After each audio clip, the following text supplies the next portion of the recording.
এর একটা নতুন একটা সেটিং এসে সুন্দর একটা প্রোফাইল পিকচার বানানো যায়, ভিডিও বানানো যায়। তবে চলুন কেমনে বানাই আপনাদেরকে দেখাই আসি। প্রথম আমরা ক্রোম টেক্সচারে চলে যাব, যার পরে এই যে দেখেন একটা গ্যালারি অপশন, এই যে গ্যালারি অপশনটা মধ্যে ক্লিক করবেন।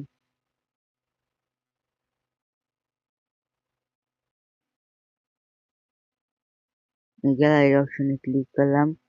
এবার আপনার যে ছবি বানাইতে মানে ভিডিওটা বানাইতে মন চায় সেই ভিডিওর উপর একটা ক্লিক করবেন। আমি এইটা বানাবো, এটার উপর একটা ক্লিক করলাম। ক্লিক করার পরে আমি একটা আমার ফটো দিয়ে দিব। এই যে আমি একটা ফটো দিয়ে দিব।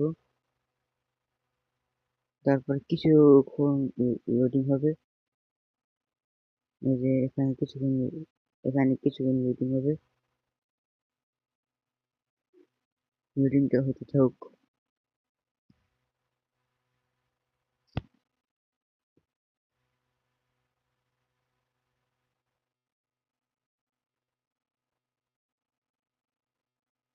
এবার দেখছেন হয়ে গেছে।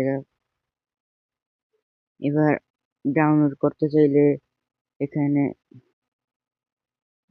এই যে এখানে ক্লিক করবেন, ডাউনলোড হয়ে যাবে। এই যে আমি ডাউনলোড করে ফেলেছি।